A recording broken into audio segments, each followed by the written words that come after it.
My name is Samson Kasumba, and I am a humble servant of this great region of East Africa. I work on television here. I'm a news anchor and talk show host, and I am a full-time father and a part-time husband. That's something we can have coffee over. But more importantly, I am very, very interested in matters of fairness and the employment of ethics in everything that we do on this continent. So it is certainly the virtual meeting on limitation focus on presidential. I think many of you do have the concept note, but if you don't, it's under the theme, the role of other arms of government, mainly the Judiciary and Parliament, in promoting presidential term limits, the case of Uganda and Kenya. And of course, the meeting is certainly organized and put together by the Katiba Institute in partnership with Kituo cha Katiba. If your Swahili is shaky, then we will leave it there. We will not do translations for Kituo cha Katiba, at least not in East Africa. We will do that elsewhere. And as I said, it is supported by the National Democratic Institute, part of a project that seeks to promote democratic governance through control of power. Context here, in Uganda, we have been in the business of tampering and tinkering with the constitution quite often. First, we dealt away with term limits, and then we were not done. We came after the age limits. Then when we came after the age limits, we said maybe we should restore term limits. And we have heard that our good friends and brothers in East Africa, Kenya, do have a very young president, and an initiative is under the way, that is the Building the Bridges initiative, to do something cousin to what we did here. I don't know whether they'll go that far. Either it is cousin or relative, I don't know. But we've had very, very authoritative sources suggesting that the president is too young to retire. Things begin that way, too young to retire. The Americans had a very young Obama who retired.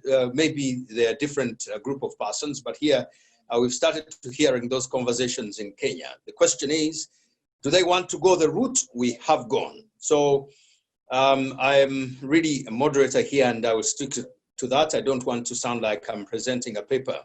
So we will begin by asking that we have some remarks from each one of you, very brief ones, on what you think about the subject of conversation, and then we will get into matters of opening the conversation to whoever has questions. And since they say, ladies and gentlemen, Patricia, your image is still here. Let me take you first. Thank you very much, Samson, and thank you, Katiba. Thank you for everyone who has joined this conversation. I think it's extremely timely. Speaking as a Kenyan, we have struggled with a progressing democracy, and for many who have been engaged in what was seen as consolidating democracy, clearly the Constitution of 2010 provided a glimmer of hope. Since its promulgation, there have been various attacks on that Constitution, and even the very hope for democracy that it presented. I think the most aggressive attack on the Constitution has been since the Supreme Court decision annulling the election of 2017, and now the threat that is posed by the BBI initiative and the proposed referendum that will be amending the Constitution. So I look forward to this conversation and anticipate that in the course of this conversation, we'll be able to define ways of keeping Kenya on the correct trajectory towards consolidating the democratic gains as articulated in the Constitution 2010.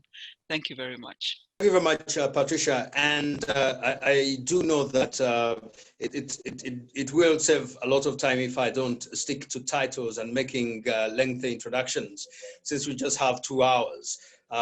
It's not because I am patronizing anybody here, but I just want to limit that to time. But Patricia is an advocate of the High Court of Kenya.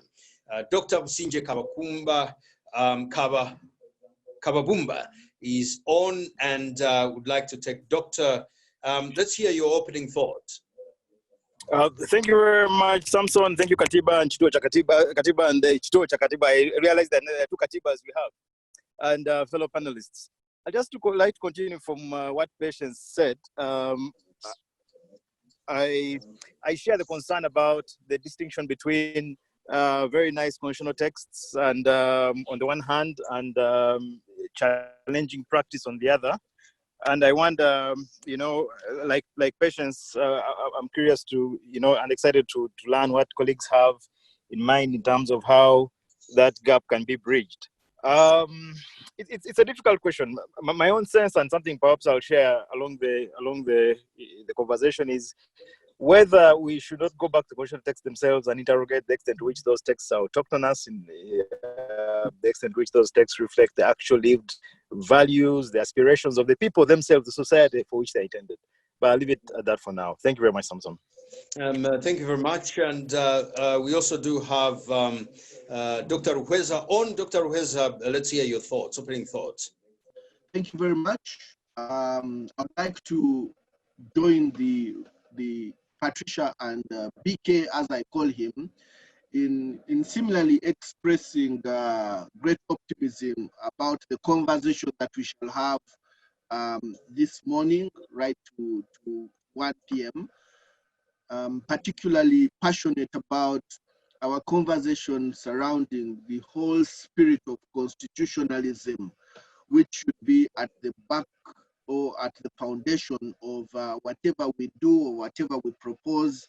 And hopefully those who have the powers to do the changes to the Constitution will remember that at the end of the day, power belongs to the people. Should be something that is actually supposed to be practiced, and not just a slogan that people speak about and then go ahead and do something else altogether.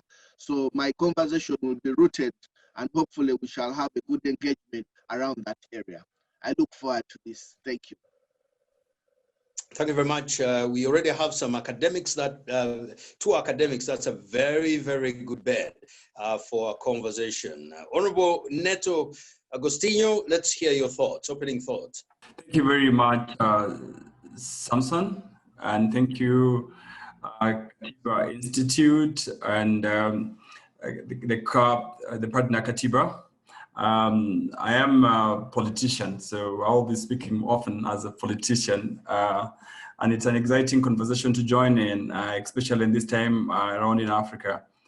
Join this conversation because it's fairly important, and the issue of tampering with constitutional term limits or tampering with constitutions is not a uniquely Ugandan or a Kenyan problem. It is really an African problem. And if you've seen, a couple of other African countries have tried to tamper with their various constitutions. In fact, I read of the number of African countries that have tried to tamper with their constitutions with regard to term limits totals to about 27, and they've all been trying it differently. Now, why is this particular conversation today for me fairly very important? It is because, you know, if you've looked at the weave of how politics happens in Africa, it always starts with one simple country and then it goes on and on. If you look at the struggle for multipartyism in Africa, the trends, even independence, you know, it starts like a wave and starts moving on. For us in East Africa, this particular issue started with His Excellency Paul Kagame in Rwanda in 2015, and having that particular constitutional referendum that gave him interesting term limits. And of course, then Uganda looks like picked up the flu, and they did it very well. And you've said tampered with both the term and the age limits, and they kept on dancing with the constitution as they pleased. And that flu looks like he's moving towards Kenya with BBI excitement and the president being too young. I don't know how youngness is measured. And so that is the reason why, as as both politicians, as constitutional scholars, and as practitioners, we really need to get worried or get our antennas up. And so this particular conversation, I'll be looking at a variety of proposals in terms of how the various institutions could be used to strengthen our governance systems and in terms of protecting the Constitution. Thank you very much. I think it's really, really nice for me to be here. Yeah, thanks, Honorable Neto. And lastly, but by no means least, Mr. James Luyombia, I would want to imagine you are there and also willing to come in. James, probably he's off. Let's just come back to you, Patricia. Do we, as East Africans or as a group of persons, understand the importance of controlling power as a concept? Because we come from backgrounds in our families where family heads have power that is not controlled. And again, because we are or pretend to be very religious, depending on what one's religious persuasion is, our religious leaders also have uncontrollable power. And our history before we came into elective politics also has the chiefdoms of monarchies, and those also have power that is uncontrolled and uncontrollable. So does our history make it difficult for us to understand the importance?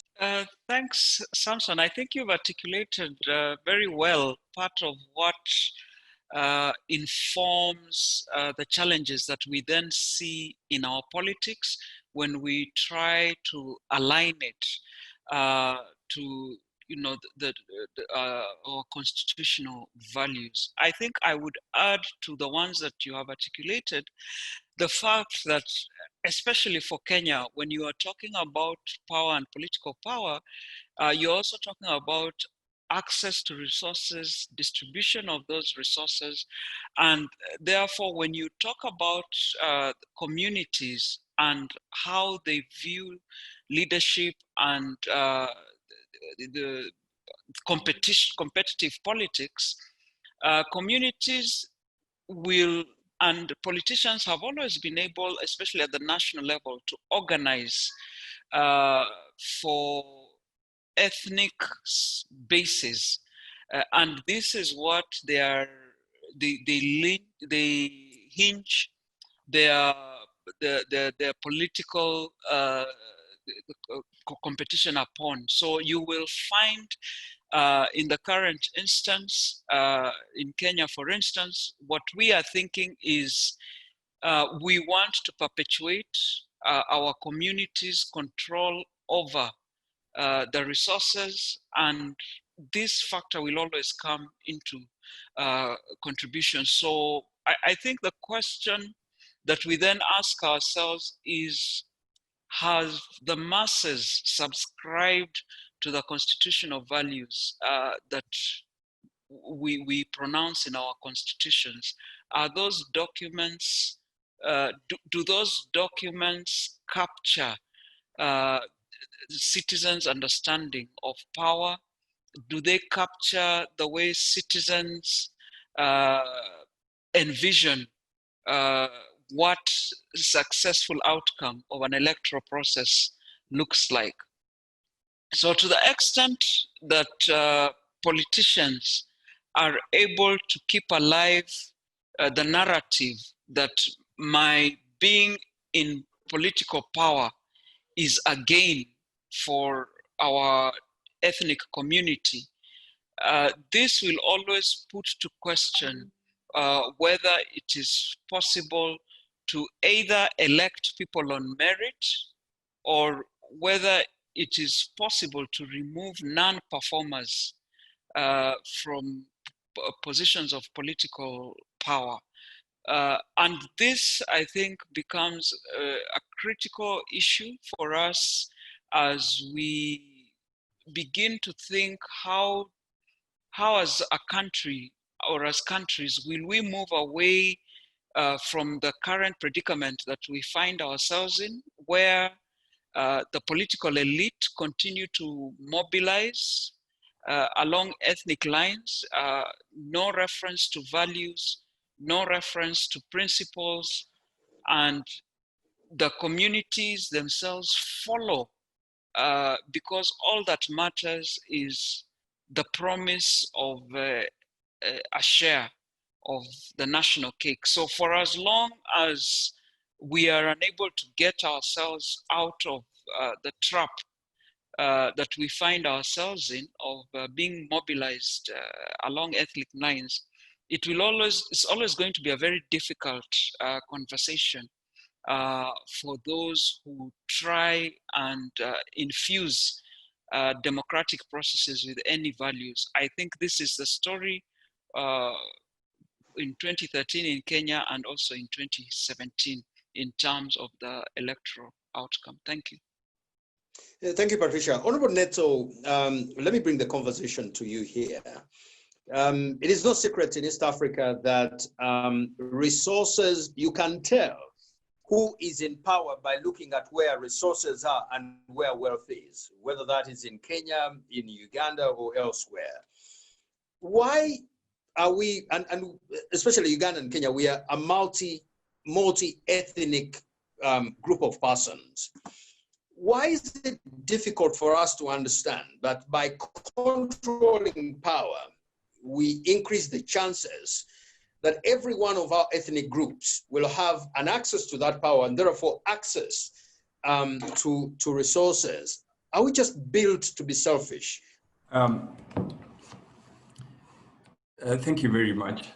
I really think that we must appreciate that Africa is organized along tribes. And, you know, I listened to your first question that you posed to Patricia with regard to if at all the African traditional systems and where we came from is playing a part in terms of how whatever roles we have in governance today. But I appreciated that in the traditional African system, I mean, amongst the various African tribes, there's always a control mechanism. There's always a check and a balance system, you know, even if it was a king, even if it was a monarch, I mean, whatever it is, if the Kabaka, the Ruoth in my place still had a council of elders, a group of people who checked on the power of that particular person. But there were no term limits.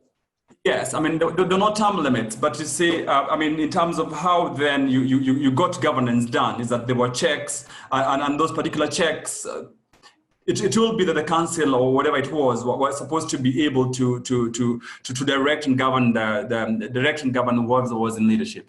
Now, with regard to whether we're selfish or not, in terms of those of us who get into political leadership, you know, ethnic mobilization is easy because of the extractive institutions that we have. Africans, more so those of us in East Africa, tend to believe that if one of our own is in political power, then whatever then the largesse that is associated with that particular political power will then accrue to all of us. But it is because of the nature of the extractive institutions, the structural inequalities that many African tribes have always suffered. You know, if you had a parliament, a legislature, or a judiciary that checks properly on the executive, then it will not then matter whether it's your tribesmate or your cousin who is in power, because then the sufficient checks and balances that the institutions then do create reflect positively in terms of having all that is with regard to state power accrue to everyone else. Now, because of the nature of destructive institutions, you get it that even the people who come from the president's tribe, some of them are also hopelessly very poor. Some of them hopelessly do not have socio-economic issues. So it is not true that whenever you have one of your own or one of your tribe's members in parliament, then all the members of that particular tribe benefit. No, it is then a question or a cost of the extractive institutions that come with a particular system of governance that we have. So it is not that we are very selfish as tribes or we are very selfish as leaders. No, it is because of the lack of check and balance in the systems of governance or the institutions of governance. And that is why we have a problem in Africa. Let me bring in the academicians here to help us understand this, maybe to stretch the conversation. Dr. Kawakumba, I was in Buvuma. Buvuma is an island in Lake Victoria about 2 years ago. And at the time, there was this big debate on age limit. I think a little more than 2 years. What was surprising and disheartening is that I was there with some volunteers, and there was this 28-year-old woman who has 8 children. 6 of them, their major problem was deworming. You could literally touch poverty. It was that vivid poverty. But in that place, with all that poverty, they all seemed to support the idea of doing away with age limits so that their favorite candidate can continue to run in office. The question then is, do the population, especially those wallowing in poverty, understand that if power shifts from one person to the next, there is a better chance that better services, to be honest, will get to them? Or is this an elitist conversation with those of us who have studied better and know better, and one that doesn't get to the very bottom? Thank you very much, Samson. It's a difficult thing we're grappling with here in the conversation today, and it's one that it's now a decades old, in a sense, discussion about that disconnect between constitutional text and what seem to be the values of the people, and that I think colleagues have touched on the same, Patricia and Neto. It also goes back to the old, I think, Okoth Ogendo's observation that the challenge in Africa had been that we had constitutions without constitutionalism, which he was trying to deal with that very challenge that we were dealing with today. How and why does Kenya have a very, very progressive 2010 constitution? And then how do we have the attacks that Patricia and Neto are describing, which might be the most stark example in terms of a very progressive constitution on the one hand and very terrible practice on the other? So I think, and it's something I've been thinking about now, it's sort of crystallizing over the past 2 or 3 years, that we may need to take the next logical step to these discussions and have the courage to say must be amended to reflect the actual situation, the actual society, engage in what we are doing now, or what we have done since, it progressively transform society to live up to constitutionality. One of those 2 things should happen. And I don't necessarily think that the second approach is necessarily the best one. I don't necessarily think that the question of aspiring and progressing towards the liberal values we're all discussing today, here's the question of family etc. All this sound very good, and perhaps they are good, but I think it's time. I think it's time we had the courage also to engage with the first one, to ask to go back to first principles and say, who are Kenyans? Who are Ugandans? What do Kenyans really want? What do Ugandans really want? And I think that takes some courage. It might be disruptive, but I think it might need to happen. Thank you. Thank you, Dr. Msinge. Maybe to engage a little more before I let you off. Some have argued that democracy, at least as we want to practice it, is a Caucasian concept started by the Greeks, and a Caucasian solution for Caucasian problems, and transplanting it into Africa, where our problems and society are different, could be part of the reasons we have problems. What's your take on that? I think there's some nuance to the actual description of African practice, and I think the caricature always oppressive, I think it's caricature built into the colonial system, because the only justification for colonialism was the idea that we were lesser than. So the anthropologists of the time had to deliberately calibrate the idea that the human rights here are nothing to speak of.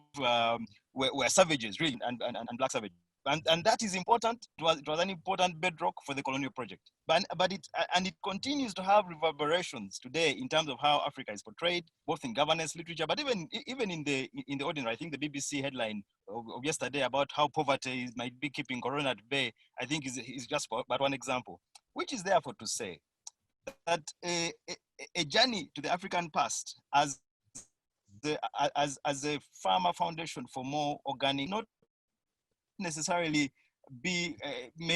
be retrogressive. It's not something to be scared of, because I suspect, and Neto has pointed out some examples, we might actually have forms liberating but also authentic and legitimate forms of traditional homegrown organizing that can both be things that we can own, but also be things that can be liberative. Thank you very much, Dr. Singh.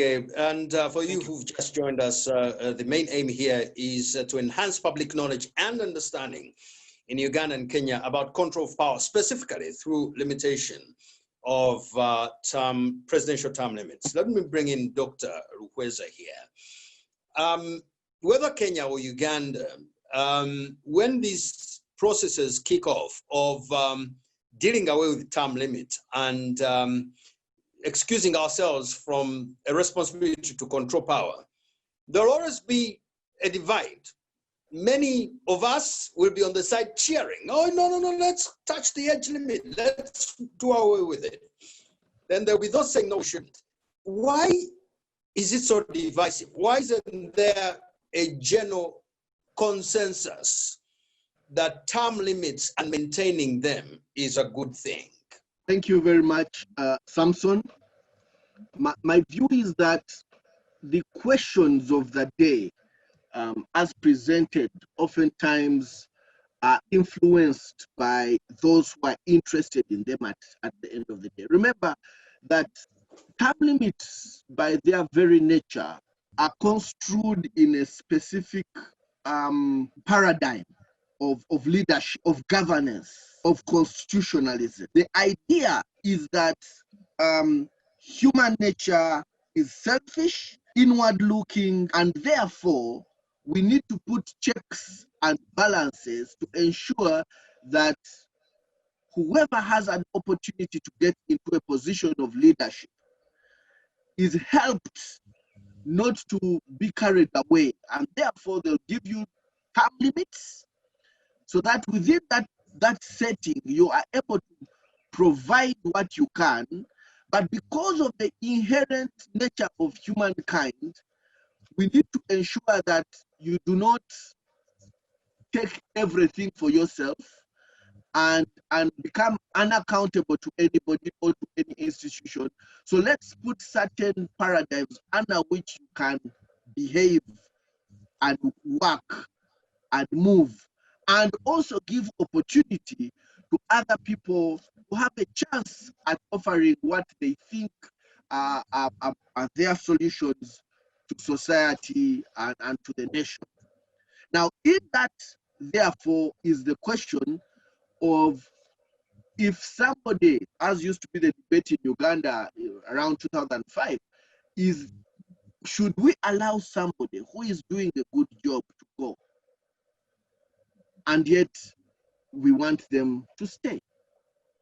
And so it becomes divisive by that very nature, that some people are saying, look, we have certain rules we are trying to uphold, vis-a-vis those who are saying, come on guys, let us find, let's be more pragmatic here, that at the end of the day, what we want for our nation, and if Rukweza is offering that thing, let him continue doing that, forgetting inherently that you are opening a Pandora's box, and that very thing therefore becomes divisive.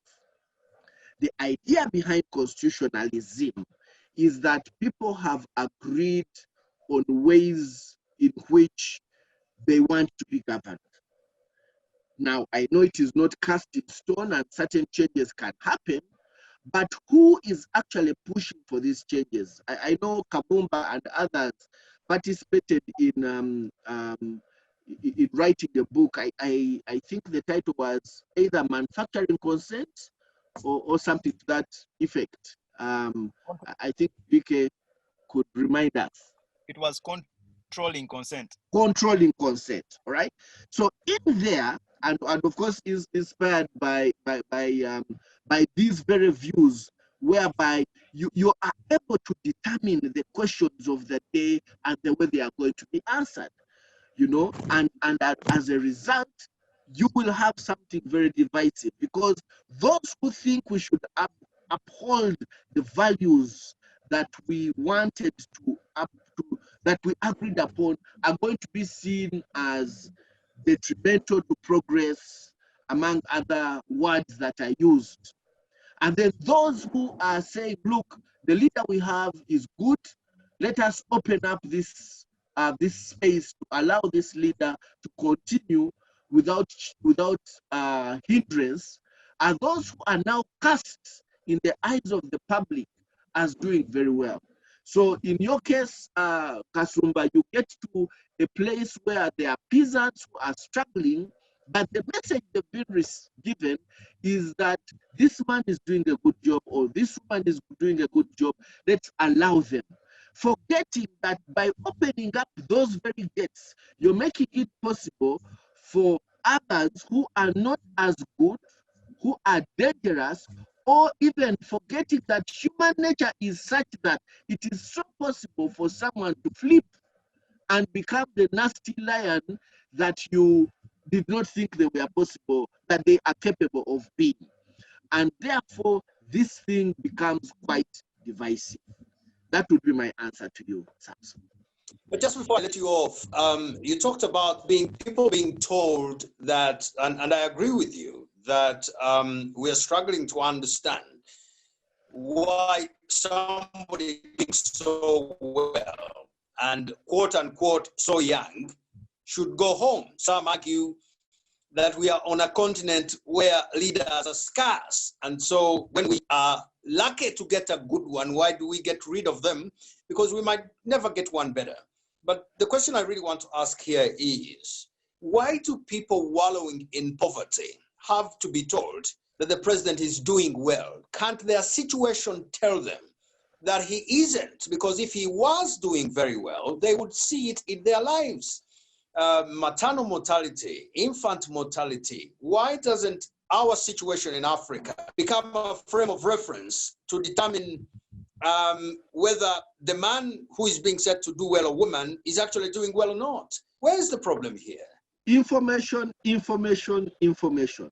You see, when you are unable to make the nexus, in my view, if you're unable to make the nexus or connect the dots, that the reason why I am poor is because X and Y are not lining up well, that I do not have opportunity for education, and because I don't have opportunity for education and good education, I'm therefore unable to access the means of making my situation better. And yet I know that there are people who are in positions to ensure that my education is the kind that will make it possible for me to improve the status of my life and those in my village.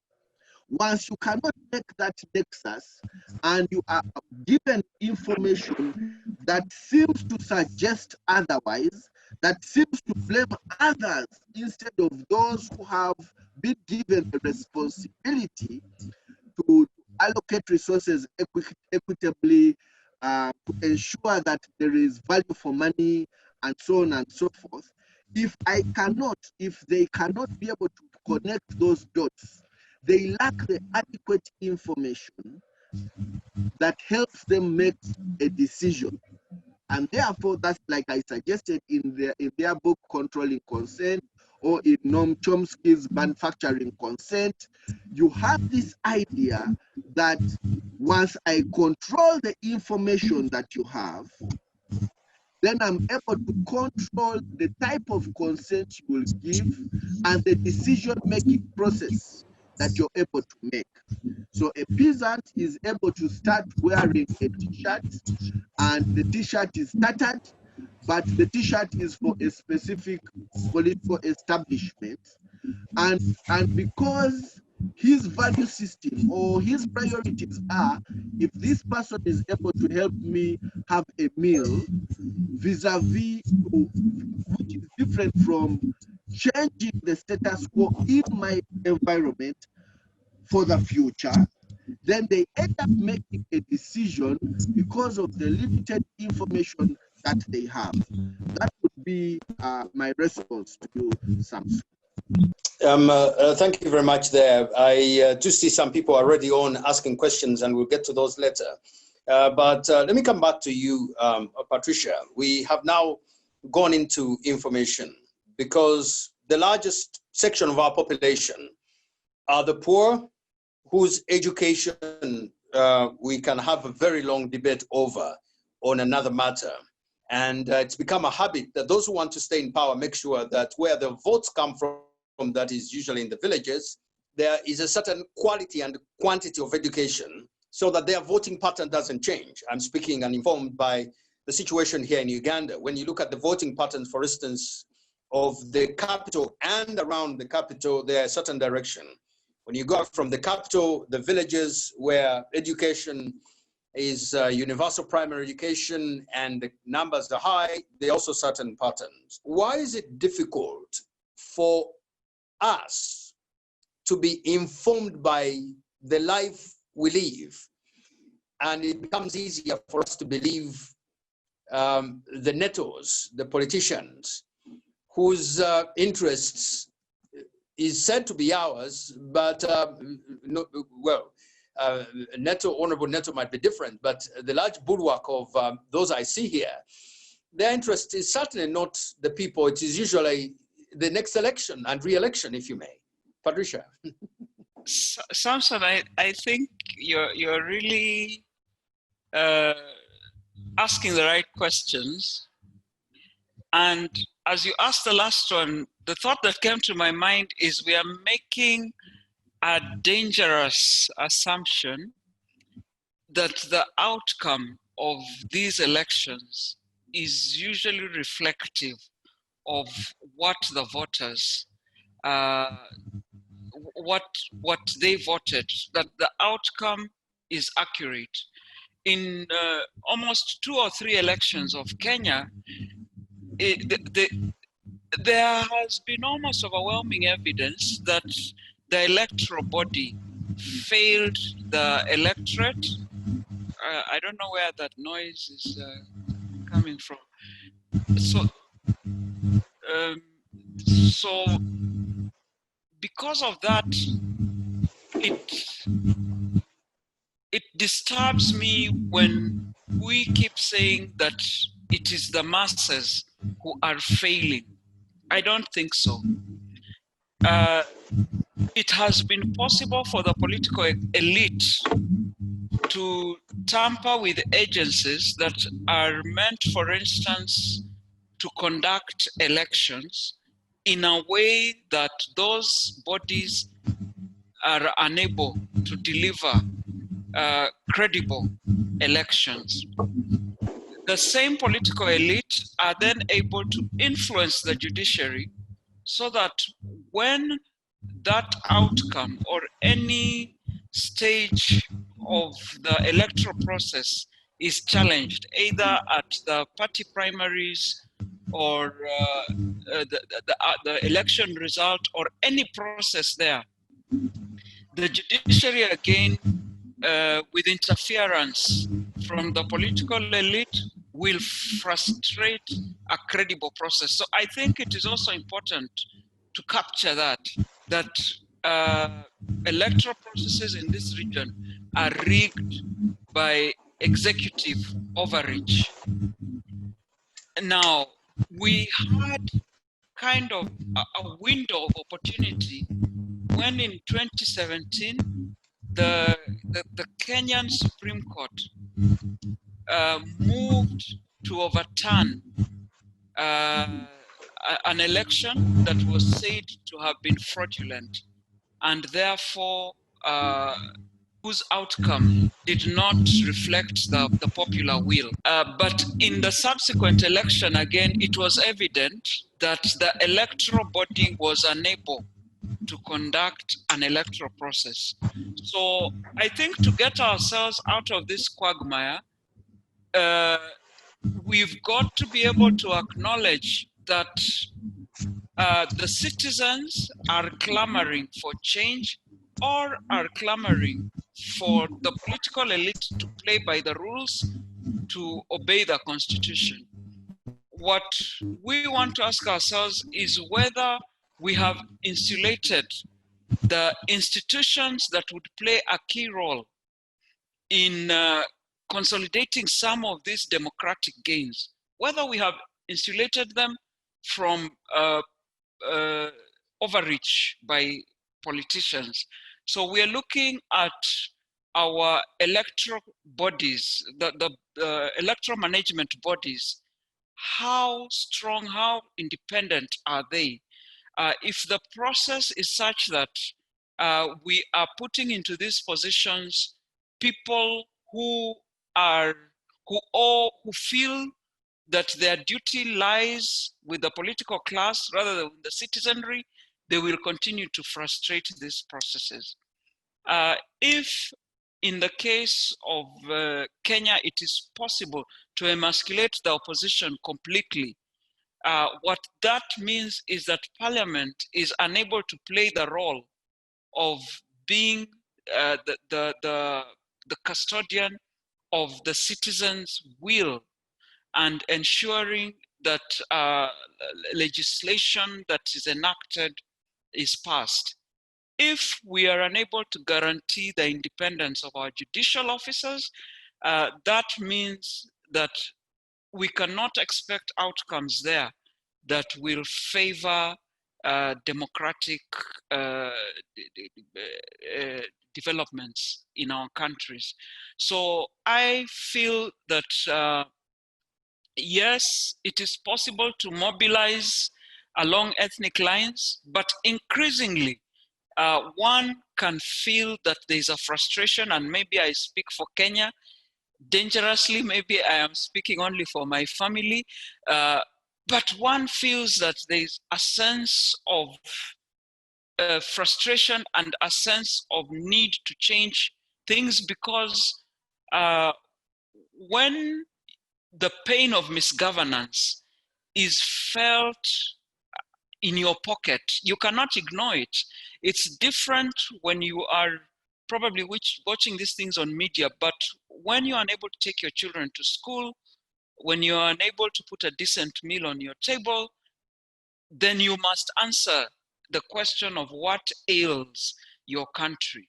And the electoral process is one way of you seeking to make that change. My observation as a Kenyan is that that avenue for citizen participation has been frustrated by the very agencies, the very organs that are constitutionally mandated to protect it. Thank you.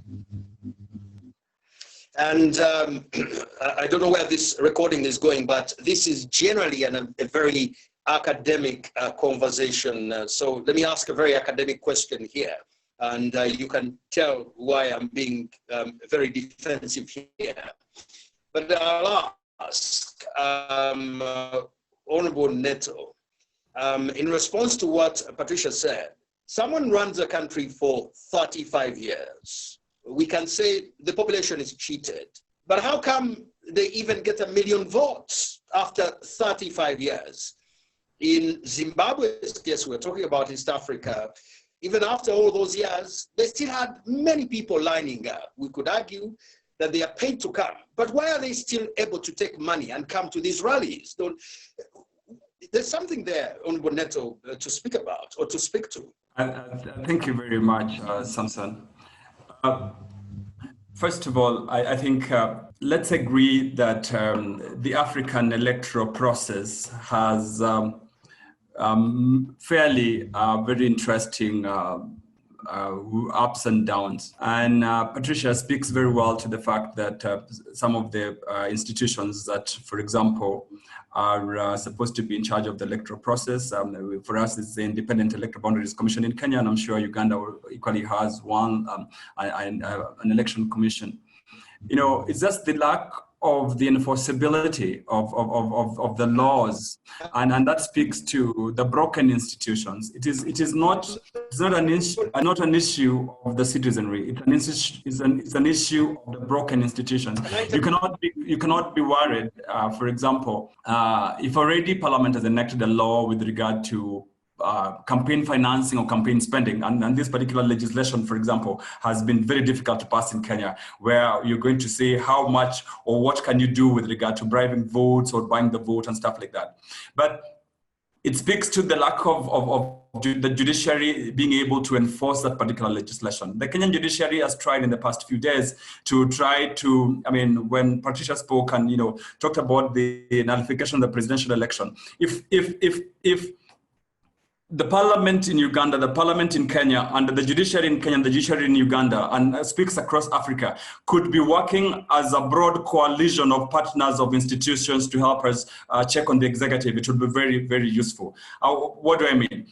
If, for example, the judiciary knows that parliament will be making for it the sort of laws that it needs to enforce the checks on the powers on the executive, it will be a useful thing. With regard to ensuring that the executive, 35 years old or having stayed for long, does not then buy his way back to power. If Parliament then would be giving the judiciary the sort of legislation that it needs with regard to voter bribery, with regard to campaign financing, it will be one good thing that then helps to check in terms of how then the African governance system does work. But let me get back to something else that we're supposed to be working on right now. If, for example, with regard to the presidential term limit, we have seen the constitution in Kenya speaking very well with regard to what a term limit, or how then do you tamper with that particular term limit. If the judiciary in Kenya would be good enough to enforce the fact that, one, you're not able to tamper with the term limit in the manner that the constitution of Kenya does not anticipate, then I think we're in a good space. But if that particular judiciary is going to be cowed, and we saw in Kenya, the president actually, when his election was nullified, he did threaten the judiciary. And we've seen some certain actions that, for example, have spoken to the fact that the judiciary looks like it's intimidated. We saw the cut in the finances of the judiciary. We saw the lack of appointment of certain judges, and this has been going on for the longest. We saw him try to interfere with the Judicial Service Commission. So it simply shows that even though the judiciary is trying to get its teeth, it's trying to work on a broad coalition with the legislature, you have manners in which the executive still wants to strangle that particular judiciary. So that is why you really then need a parliament working in broad consensus with the judiciary to help then enforce that particular judiciary. What do I mean? Right now under the Constitution of Kenya, and I'm sure Uganda should actually as well borrow this, the Parliament of Kenya is in charge of the budgets in terms of all the monies that the executive does. We could use these particular powers, for example, to strangle and ensure that the executive does not then have all the manner of monies that it needs for whatever it needs. We also need to have Parliament, really having to throwing its weight in terms of the Constitution of Kenya shows how it ought to be amended, on what circumstances. For example, what sections of the Constitution can you not amend without broad consensus? Those particular issues then still fall on the House of Parliament. So that if Parliament, for example, would be putting its foot down, but it's not possible with the kind of parliaments that we have right now in Kenya and Uganda, for one reason. One, under the presidential sort of system of government that we have in Kenya, you have the president and the members of parliament campaigning together on a vote of a ticket. So it becomes then difficult for that particular parliament to then turn around and check that particular presidency. But if at all, for example, under the Kenyan system, we had a truncated election where the parliamentary election and the presidential elections were conducted in two different instances, then you'll be able to once or twice have a hung parliament where you can then have a parliament that checks on the executive, because then the presidency knows that in his half a term, he has a parliament that can come in and sufficiently able to put his foot down. So we really need to have then a parliamentary election and a presidential election that one is truncated. But number two, it's also to ensure that the clauses in the constitution of Uganda, Kenya, that talks about presidential term limits are those clauses that you can then not tamper with ease. Like we've seen the Ugandan case, it should be clauses in the constitution, for example, that we should really state that they should be unamendable. Or if, for example, Parliament were to allow to amend those particular constitutions, then they should be amended if at all they wanted to give extra term limits to future coming presidents. What does that mean? That if, for example, President Uhuru Kenyatta or President Museveni, for example, would want to have the terms extended, then you want to give them a term limit, but not for the current office holder. For example, that the extra term limit could then be a futuristic issue or for the next coming president. If you then Parliament was to use its manner in the lawmaking competence to use the power and the structure that it has to deny the executive the space and the latitude with which it will then make it less attractive with regard to extending the term limits, because then there'll be no reason to extend the a term limit for the future. But lastly, just before I give it to him, maybe like I think Dr. Businge spoke earlier, and he was saying, maybe we should actually start questioning the construct and the structure of the constitutions that we have really. Are they African enough? Because when we have that particular question in terms of, do these constitutions then respond to the needs of the African people? Because a constitution is supposed to be our way of governing ourselves. Does the Kenyan constitution, for example, speak to the real problems, the real current issues of governance in Kenya? Does the Ugandan constitution, for example, speak to the governance issues in Uganda? Maybe that is the question that we really need to ask. Because then the question of constitutionalism, how the values, the ethics and the ethos of those who then implement those constitutions need to be reflecting on the needs and aspirations of the African people. Thank you, Honorable. Dr. Businge, let me bring you in here. And for me, the question I hear begging to be asked is, because the Constitution as a document is ink and paper, but it stands for something bigger, which is a concept of control, controlling matters in a certain jurisdiction. But you've had here in Uganda, for instance, somebody saying, it is my constitution. How can I be controlled by that? And then some believing we made it, so we can change it. And the question I am asking here is, on a continent on which referees of football matches or anything are beaten when they make decisions that don't go a certain way, because there are referees I see on television make bad decisions and I don't see. So are we alien?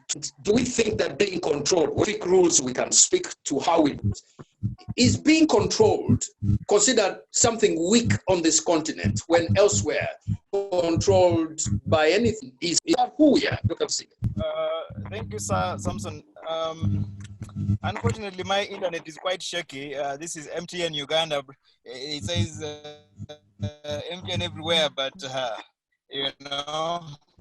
But that aside, and maybe it speaks to the whole breakdown of promises. There's corporate power which promises one thing and does another thing, and then it's also linked to political power that does similar things. You know. But going to your question, Samson, there's the description of my constitution was an appropriate one by the president, just for our colleagues across the border. And it was an appropriate description. At the same time, the constitution itself, of course, says, of course, the preamble says, we the people of Uganda, recalling our history. So even from that very, you know, that very point, the subterfuge, the hypocrisy, the illusion of the constitution is evident. On the one hand, the real documented process of an NRM controlled, right from the beginning, by the way, from 1998, actually, to take it back to the beginning, the very appointment of the Constitutional Commission of Odoki in 1998 was simply a way by the NRM government to justify its extension of power beyond the 4 years that originally promised. So there's a long history that would explain how we get to the 1995 Constitution that is very different from the story that is told in the preamble. So on one hand, you have that hypocrisy about the making of the Constitution itself as one aspect of that disconnect. And that's a very important one that has to be explored. And there's academic work by Ailey, Marie Tripp, and others on that subject. But there's another story, and this is something I've been sort of reiterating right from the beginning of this conversation. The story being, and this is not just an African problem, it's a post-colonial problem. And so the question might be the extent to which constitutions may need to be decolonized. There's again academic work by scholars such as Miller Vestig, David Laws, and others who have pointed out the striking similarity in constitutions of around the world. And it's very strange for constitutions to be similar, given the difference of peoples around the world. So it can only mean one thing. Some constitutions are telling lies about what they are and the people they describe and the societies for whom they're intended. So Samson, you have disconnects in Uganda or elsewhere at two levels. But in Uganda particularly, the disconnect between the story of constitution making and the real story, how it was made and why it was made on the one hand. Again, the reality of what the constitution says it is and what it is. And so, if I may call them path defects, going around in circles, asking, because for as long as we're asking the wrong questions of ourselves, we shall continue providing ourselves the wrong answers. If we reach consensus that perhaps something more fundamental must happen as to how constitutions are made and what constitutions should look like, it might call for a more uncomfortable answer as to how we should move forward. Yeah, you know, and in that conversation, for instance, there should be no sacred cows.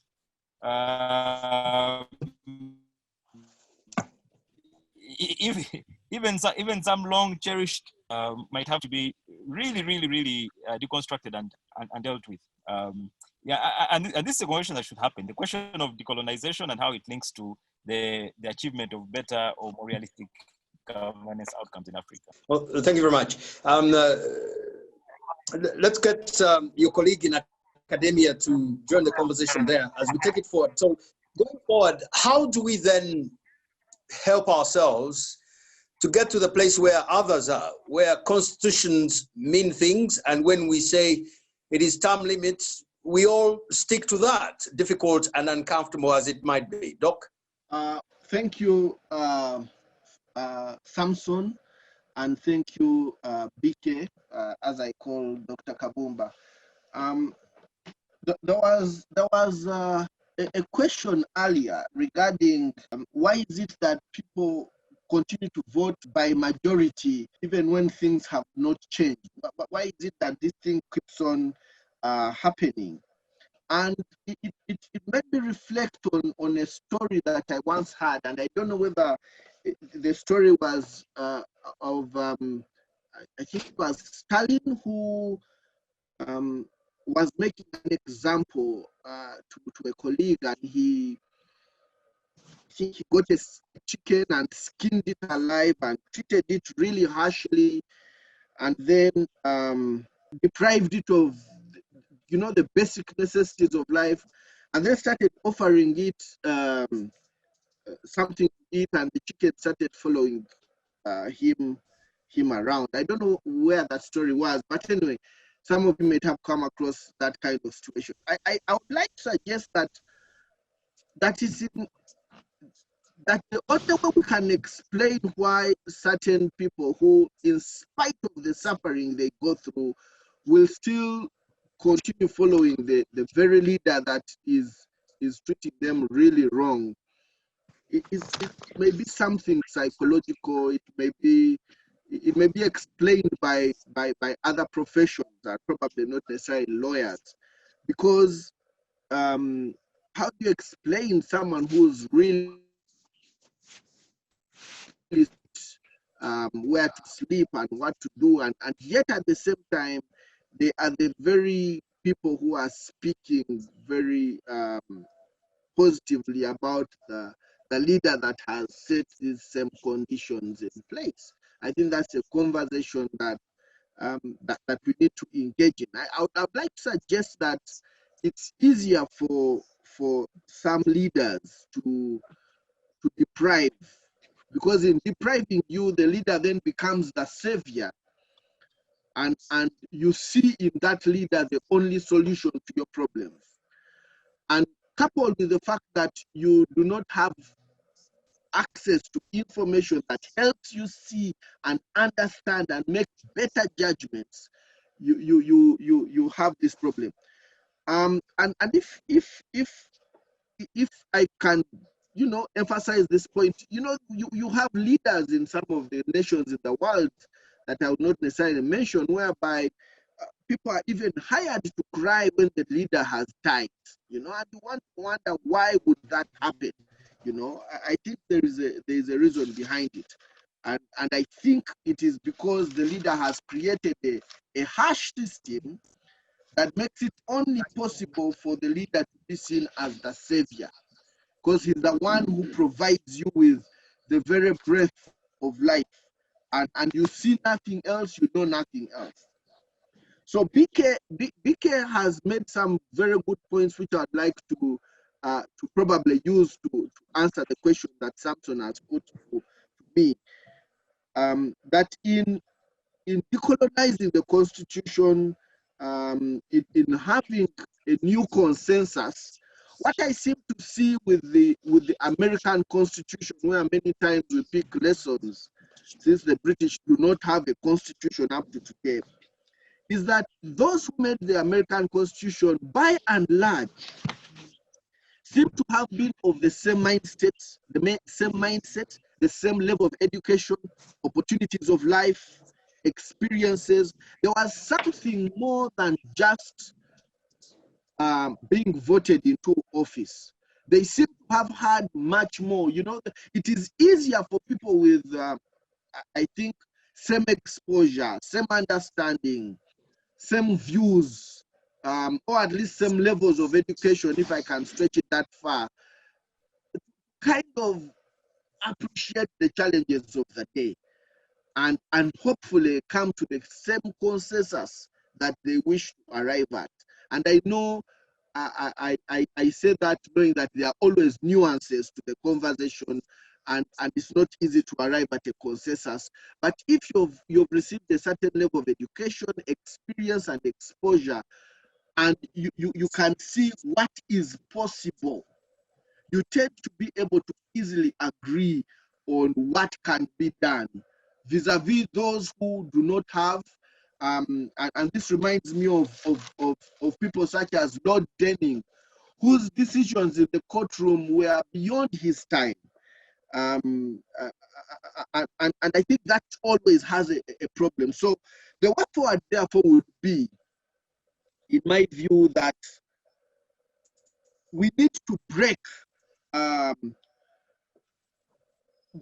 We need to break the information that has been, the information blanket that has been poured over the eyes of individuals. I strongly believe that I can use a biblical scripture, which I know, Samson, you can even cite it better than I, that my people perish for lack of knowledge, you know. So you make a decision because you don't have information. Now, the question is, how do you ensure that people get to a level whereby they know that term limits are actually important? You know, that information must be able to reach them in one way or another. But in the current dispensation, in most of our countries in East Africa, some of this information is not easily available. And because it is not easily available, people make decisions based on ignorance.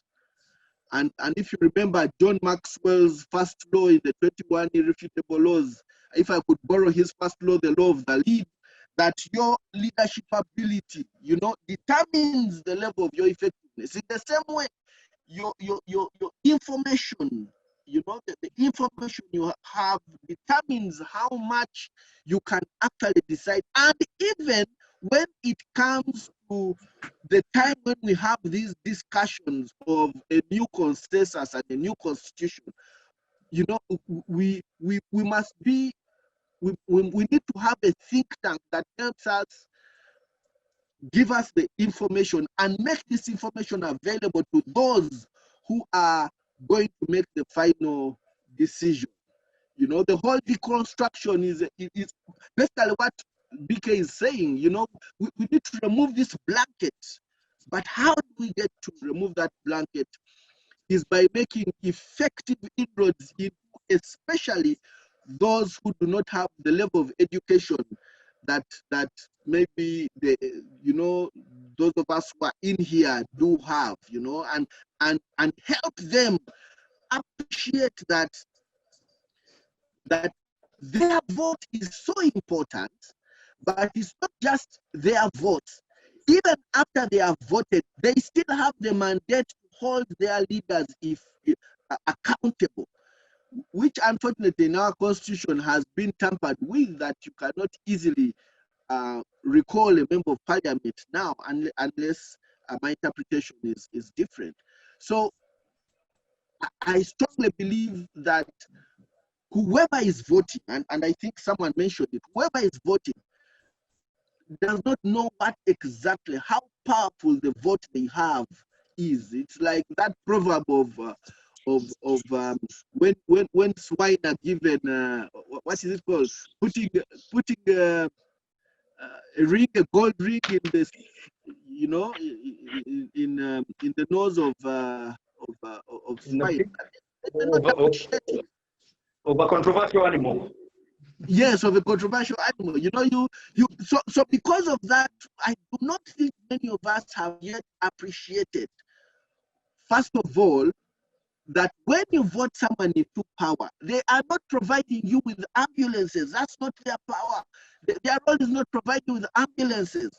The role of the person you vote into power is to make decisions that affect your livelihood, that create resources for you, that create systems and infrastructure for you to do your business, to do your agriculture, you know, to have access to healthcare, etc., etc.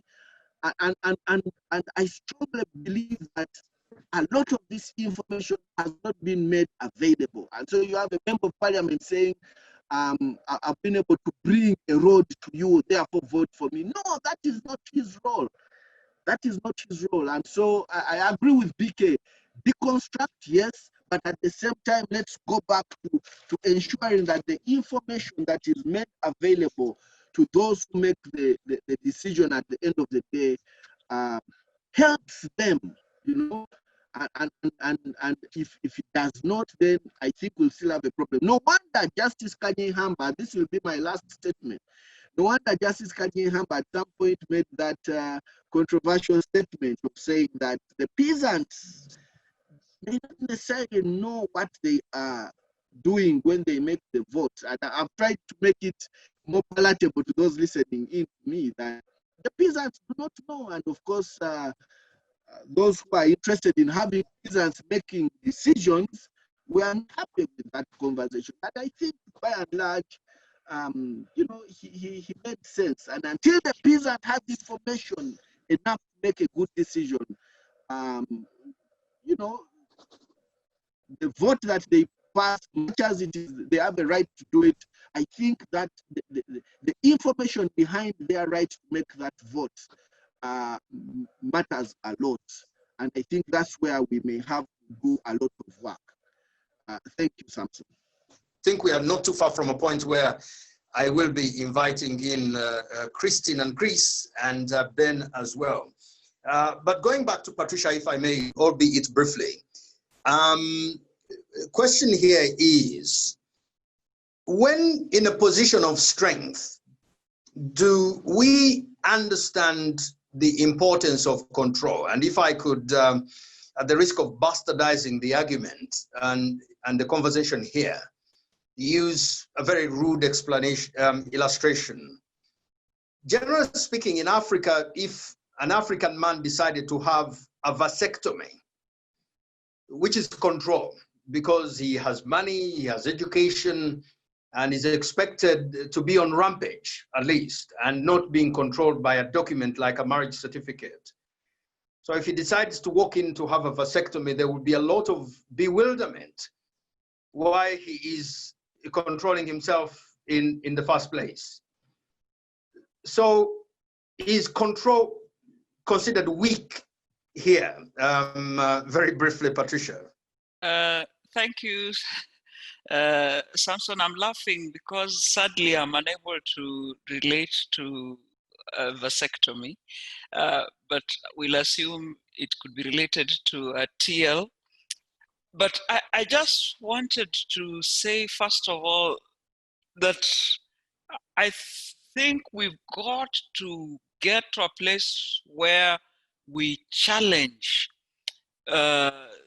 this conversation. I think this idea that's gaining momentum, challenging whether or not constitutions that we have between our two countries and the way they define democracy, whether that is truly African, and just to pick piece by piece and say, what's an African about requiring participation?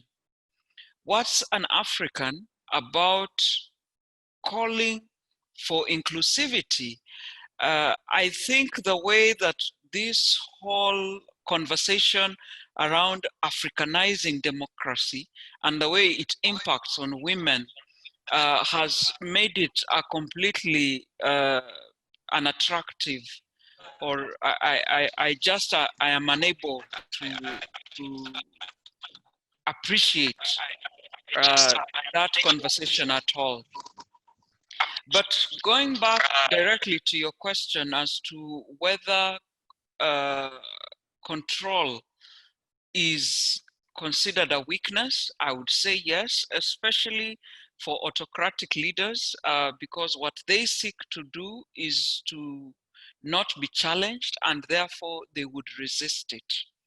So in discussing term limits or age limits, I think what we've got to appreciate is we are dealing with a crop of leadership that within its DNA has a sense of entitlement. In Kenya, this entitlement stems from distorted histories around independence, around industriousness, around their contribution to the GDP of the country. So there's all these distortions that contribute to various entitlements. I feel that part of how we dismantle this is deliberately move away from this thinking of that encourages that African leadership requires a strong man, and there's some deliberateness around the use of man, because it is evident that in this whole conversation, there's little room for women and other groups that do not play politics that has money behind it. So if there's going to be movement around ensuring that democracy as envisioned in the Constitution, that is inclusive, that is participatory, that is rotational, so giving everybody who sees themselves as a leader an opportunity to present themselves and to be chosen through an open and credible process. If that dream is going to be realized within our if that dream that is within our constitutions is going to be realized, then what I feel is going to be very important is for different actors, and I think civil society must play a strong role in this. The academics are going to have to play a strong role. The media is going to have to play a strong role and blow the whistle on these encroachments that are being made on the institutions, the very architecture within the constitution that's meant to safeguard this. So there's going to have to be some deliberateness and focus on the electoral management bodies, our electoral processes. How do people get nominated, and all the way to the election? How is that process conducted? I think there's going to be a spotlight on the oversight agencies, such as the Human Rights Commissions, the Gender Commissions.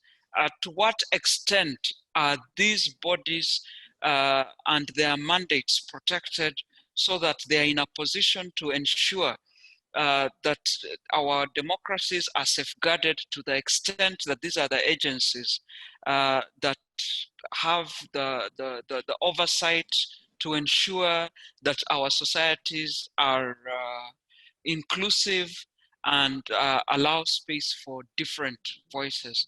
Most importantly, I think we all have to rally behind our judiciary, and in the case of Kenya, for instance, where the guns seemed to be, sorry to use very aggressive language, but one would say in Kenya, where it seems that the judiciary is headed for very dark days, I think there needs to be some deliberate attention focused by the actors I had mentioned there, and to ensure that the judiciary.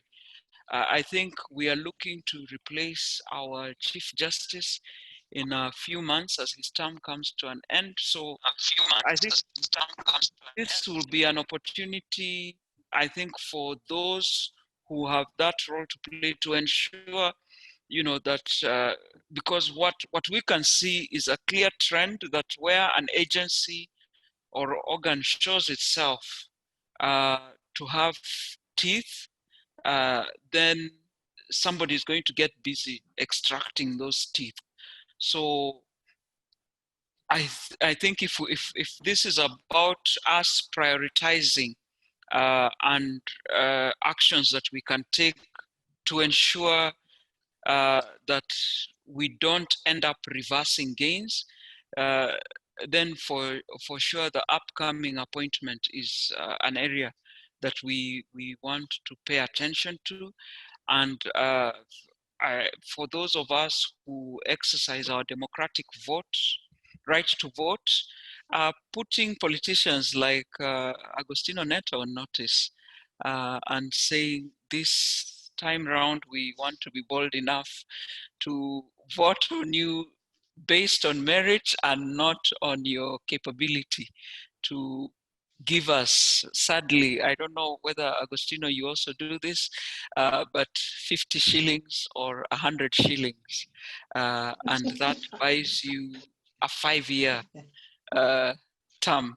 But just to say that if Agostino does it, I regret that I have not been a beneficiary, but I will expect that in 2022, he will at least offer it to me so that I will have an opportunity to decline. Thank you. Thank you very much, Patricia, there with a tad of humor. Honorable Neto, let me come to you. The disappointing thing is that to be able to get to the place where we have constitutions that are respected and term limits, it requires politicians who don't like it. They have the money that the population wants. It seems as if the population is more interested in the money than in the term limits. How do we reverse this trend? And it is 28, so we are not too far from also your concluding remarks, if you may. Thank you very much, Samson. One of the best pictures I've watched in Africa in the longest was one of His Excellency President Jakaya Kikwete, His Excellency the late President Mkapa and President Ali Hassan Mwinyi sitting at the Parliament of Tanzania when that particular parliament was coming to a close, in the first towards this particular election.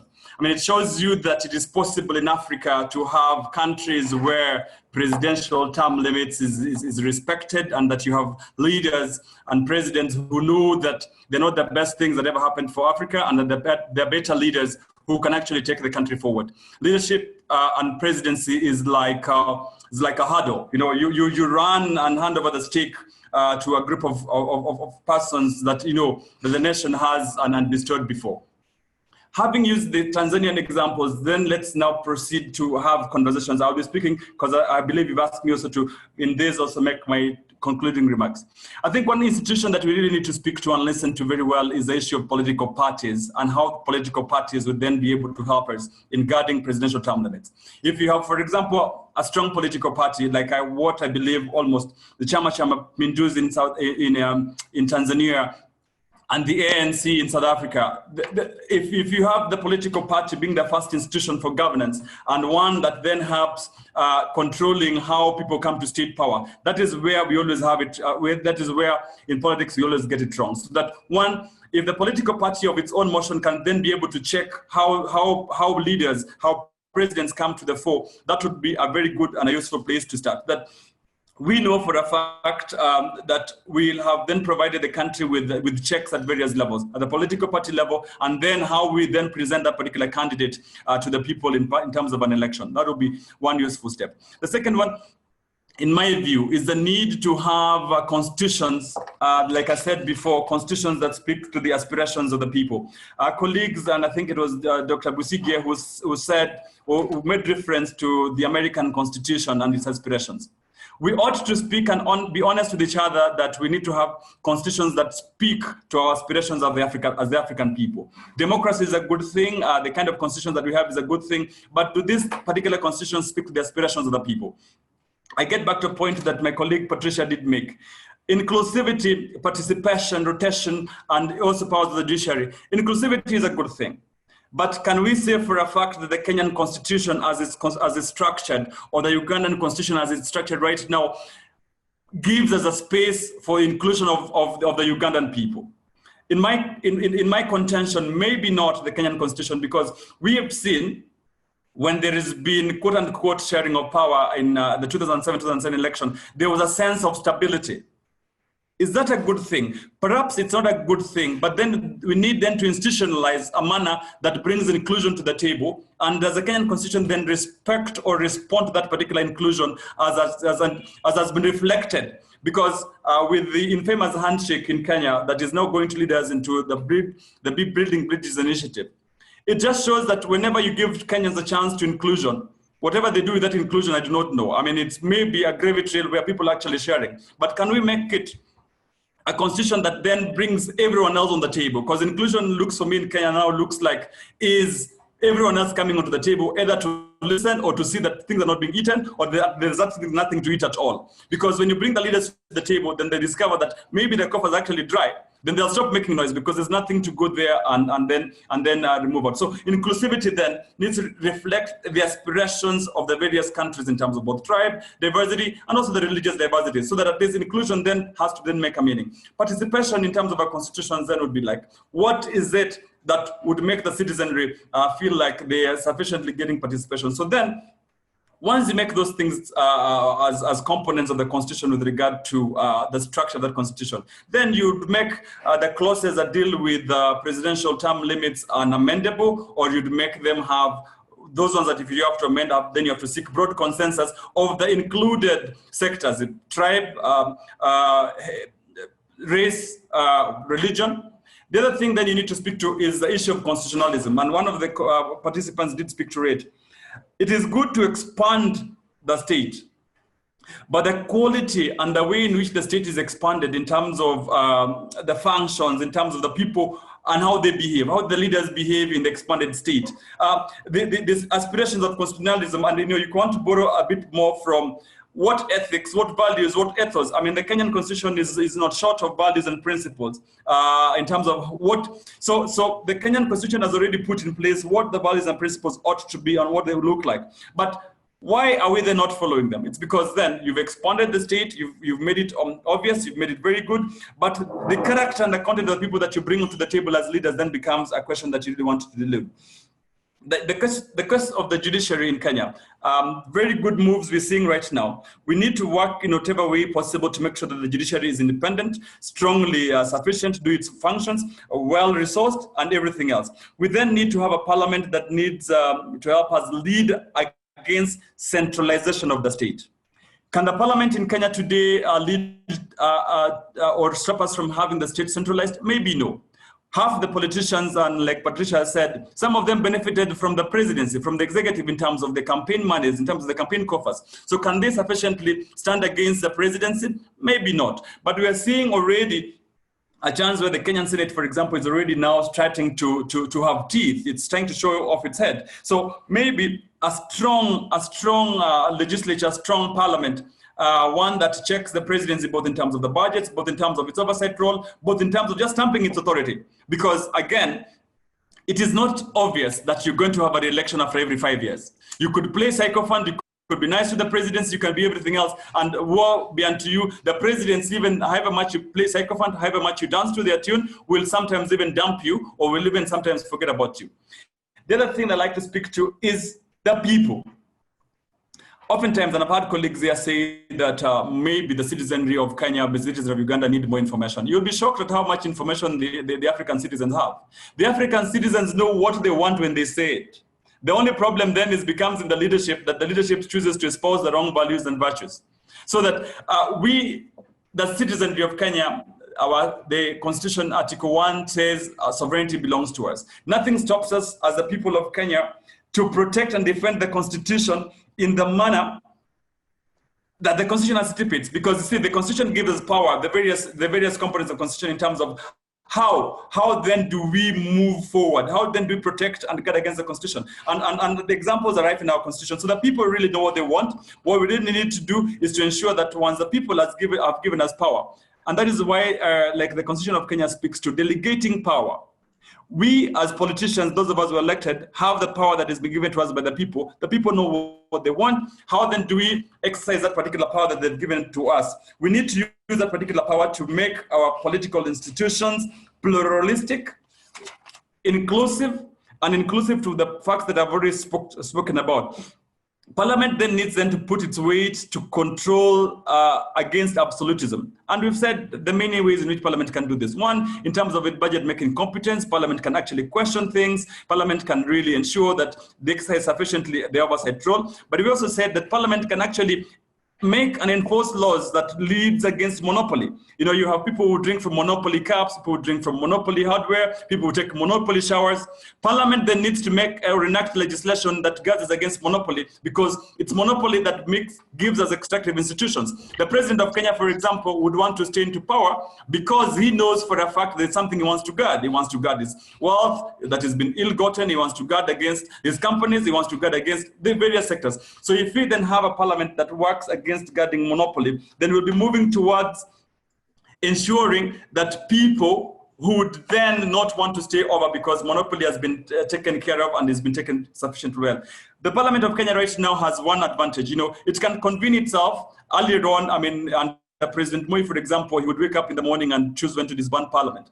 That, for example, for now is a strength that the Kenyan Parliament needs to really safeguard, and maybe Ugandans can actually borrow this kind of thing. That Parliament then is in charge of itself, its own calendar. That means you have the space and the latitude which we are going to use to make law. But then again, the way in which they choose the House leadership, the speakers, half of them, and we've seen the Kenyan speakers, some of them in the House of Parliament, really doing crazy things. It's simply because, yes, we have a chance in which the Parliament is able to guard its own calendar, but the leadership of that particular House of Parliament then looks like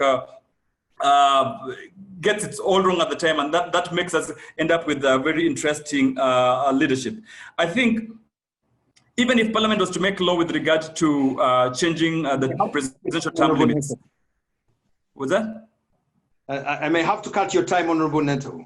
Okay, let me make my last comment then. Thank you very much. I'm sorry, but I'm just saying that even if we were to give Parliament then the chance to make law, in terms of changing the presidential term limits, in terms of making sure the presidential oversight is exercised, we really need a strong and a firm parliament. And if at all the parliament is going to be firm and strong, and the judiciary knowing that the parliament is working in concert, forming a broad coalition, then Africa, then Kenya and Uganda problems could then be good, because then we'll be having inclusive institutions, inclusive political institutions that will help our Africa and Kenya and Uganda move forward. I thank you.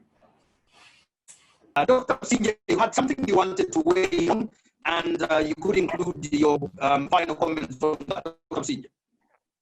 Okay, thank you very much, Samson and panelists and attendees. I think this has been extremely useful. I'd just like to continue from where Honorable Neto stopped, and in a sense to respond to the concerns, some of the concerns Patricia raised about this whole discussion, this whole talk about African governance, and in the same breath to also, I think, respond to Chris Keckering. I hope I have not massacred his name in the comment section about governance structures. Now, Patricia says, okay, what is an African about participation, inclusivity, and all these things, and of course that's it's fair. It's fair to ask those questions. At some time, I have in mind the biblical scene where I think it was Pontius Pilate who asked the Israelites whom they wanted released. He was trying to give Jesus a way out, and the people said in unison, "We want Barabbas." He asked them again; they said, "We want Barabbas." how do you respond to a population that wants bad things in quotation marks? You want to release Jesus, they're asking for Barabbas. I just see on Twitter, Professor Makao Mutua saying, and I quote, Kenyans aren't serious about fighting corruption. They complained about COVID-19 millionaire thieves, but vigorously defend Governor Okoth Obado, who is charged with murder and corruption. And he says, hypocrites, bure kabisa. Now, Professor Makao Mutua's frustration is the population who seem to want or like corruption, though they corrupt. I'm here seeing returns coming in from a constituency in Uganda where someone who has just been dismissed from the URA for corruption seems to have landslide against against a sitting minister. Now, that's what we're faced with, and that is part of the challenge we must contend with. Now, so in a sense, it will in a decolonized space and entitled Decolonization and Afrofeminism. And she makes the point that decolonization does not necessarily mean, is not necessarily a bad thing for the rights of women. And she has a number of examples there, including the work of what happened in Uganda with the Naku incident. Now, so just to say that it's going to be uncomfortable. The path I propose about facing our demons in quotation marks might be uncomfortable, but it's a work that has to be done if we are to stop going around in circles and chasing our tails. Lastly, you cannot decolonize law and constitutions without decolonizing. How is the structure of the constitution really reflective of how people wish to be governed? I'll just give two quick examples. In Uganda here, societies and groups of people are more legitimate in many ways than the state itself. And for as long as you have a constitution that says, that describes one Uganda, one people, that pretends at republicanism, yet in fact, the truth of the matter is that we're a very federal society. For as long as you have that disconnect, nothing much will happen of these governance initiatives. In Nigeria, for instance, they had a situation where, there was an answer from the south, and for as long as that was maintained, there was a modicum of peace. I think in Kenya, Neto has mentioned the power sharing that emerged from 2008, and in some ways that seemed to work. So, in conclusion, Samson and colleagues, I think the time perhaps has come when we must look to ourselves very honestly and ask ourselves, who are we? And it's only from that point, I think, that more sustainable answers to the government. Thank you very much, Dr. Businja. I see Otieno Mandela here in Nakuru saying Parliament in both countries is controlled by the executive. So there is no way there can be a distinction between the two arms of government so as to help in guarding presidential term limits, which is clearly indicated in both Kenya and Uganda's constitution. That's Paul Otieno in Nakuru. Proscovia, I think she's been answered, said the role of parliament is to protect the constitution. My question is, do you think our parliament is independent enough to work on its own, both in Uganda and Kenya, to promote presidential term limits? Maybe in association with your comments and conclusion, Dr. Ruweza, you can answer and speak to those. You've got about 4 minutes. Thank you very much, Samson, for these questions. Yes, of course, what is before us is we do not have easy answers to respond to what is before us. And I agree with BK that these conversations need to take place, and we need to have a serious rethinking of it all, and tampering and handling hard questions in the same way that we've been talking about having a conversation regarding a Truth and Reconciliation Commission, and people are asking, must we open up these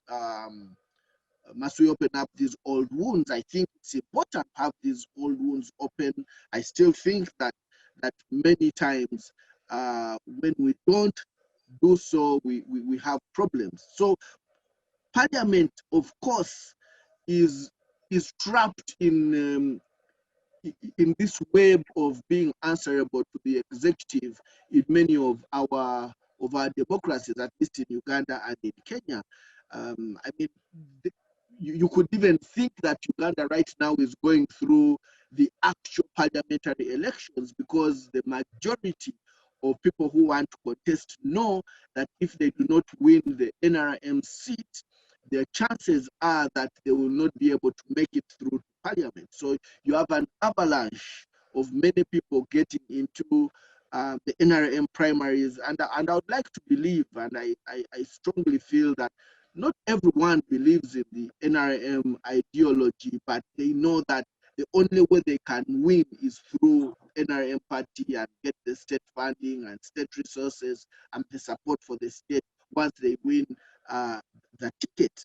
And you could even argue that that is an open secret. And because of that, therefore, it becomes very difficult for Parliament to say no when questions regarding presidential and age limits come into play. And maybe the only solution is with the judiciary, which is also one of the things we've not talked about a lot, but it's part of our conversation today, whereby the judiciary should be able to take a stronger stance and move from its traditional conservative appreciation of issues and maybe borrow a leaf from Kenya, at least for Uganda needs to borrow a leaf from Kenya, and make bold decisions regarding situations where, for example, as has been argued before, the basic structure of the constitution has totally been changed by having removal of term limits, age limits, and that exposing us to a chief executive who obviously has a lot of power now,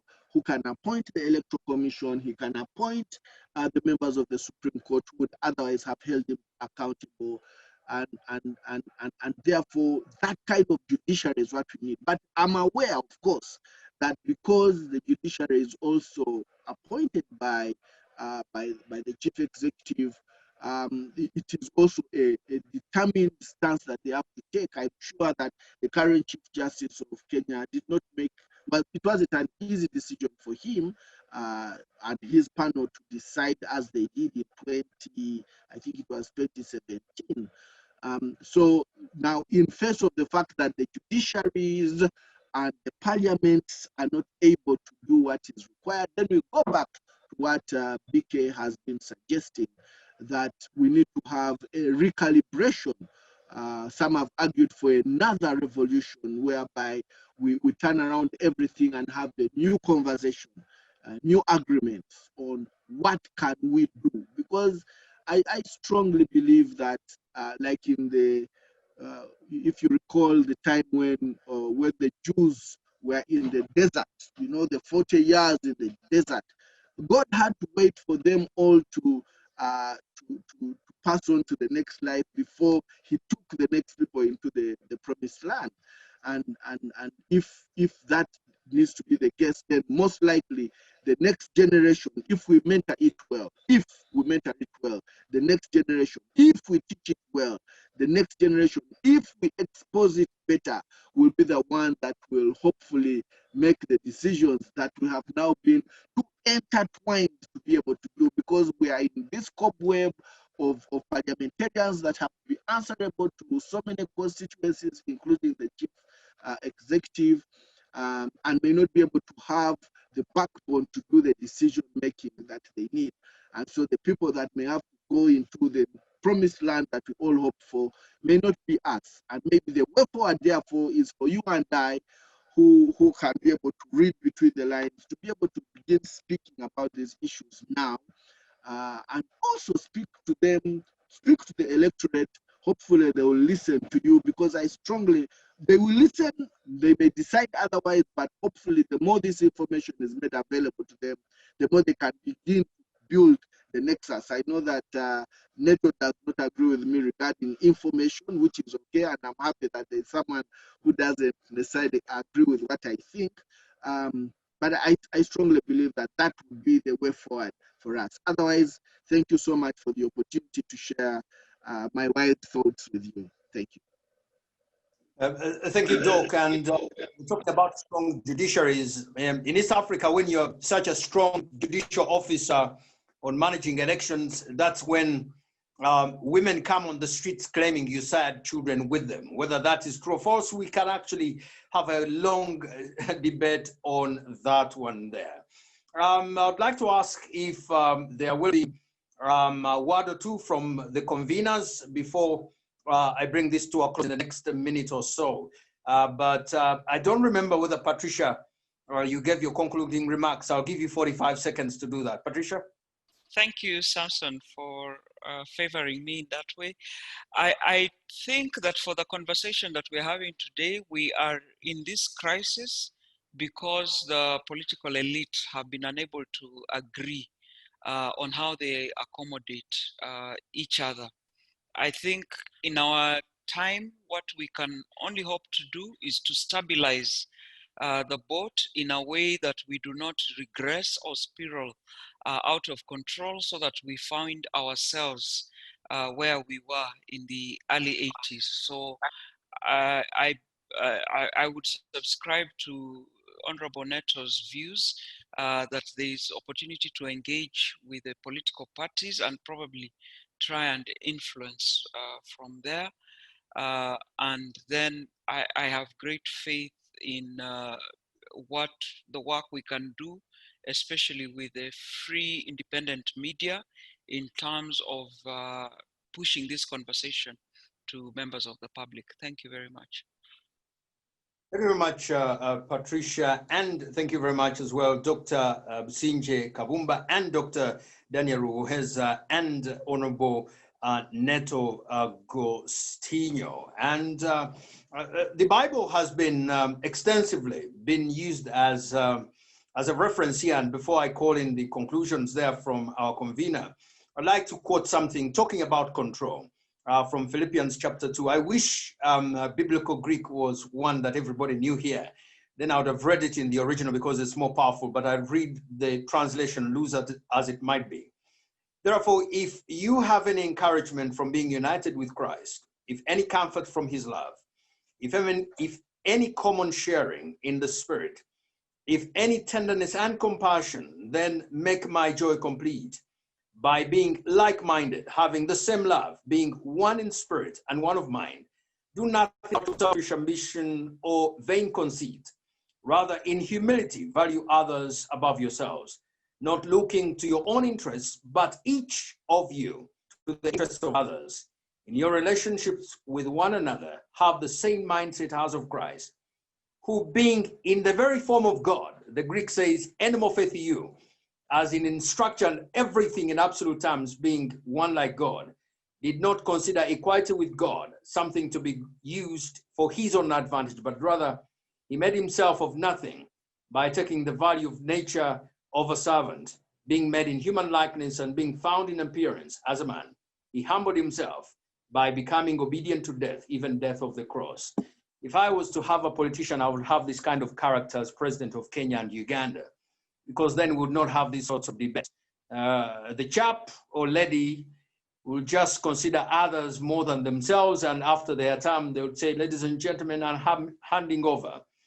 I'm not sure whether John Pombe Magufuli, His Excellency, will be in the mold of his predecessors, or he will be in the mold of those he has of recent made very close, and hopefully they don't teach him to stay in power. But we are watching Tanzania closely and Kenya closely. Maybe if there's a word from the conveners, that's the next 2 minutes. If not, then I'll say my goodbyes. Can we hear from the conveners if you are there? Hi, everyone. My name is Ben Nyabira from Katiba Institute. My boss, Christine Konge, is on the call, but she's asked me to speak on behalf, and I'm very pleased for this opportunity. I just wanted to thank everyone, starting with all the panelists, Honorable Neto, Patricia Nyaundi, Dr. Kabumba, what's the name? Next name is Daniel Ruweza, and of course the moderator, Samson Kasumba. You don't know how many times I've had to smile as the discussions went on. The moderation and the discussions have been really very inspiring, and thank you all for all that. And yes, you deserve a clap, all of you. Thank you so much. I also wanted to take the opportunity to thank all the participants, all the attendees that have managed to join this third webinar. This was the third of the 4 webinars in this topic. So we are very pleased that so many of us managed to join. So thank you so much to all the participants that managed to join. And lastly, from my part, I suspect James from Kituo cha Katiba should have some words as well. Primarily, they are hosting this third webinar. But I wanted to thank my colleague Kevin, that has been also very involved from our side. Thank you so much. Cheers, everybody. It's been a pleasure catching up with you. Parsons are very important, and Parsons doing stuff that I would rather do. And more importantly, people earning money that I earn every time I go to bed and go to dreamland. It's been a pleasure. Catch you all next time. Bye. Okay, thank you. Goodbye. Thanks, Samson. All the best, your bulletin.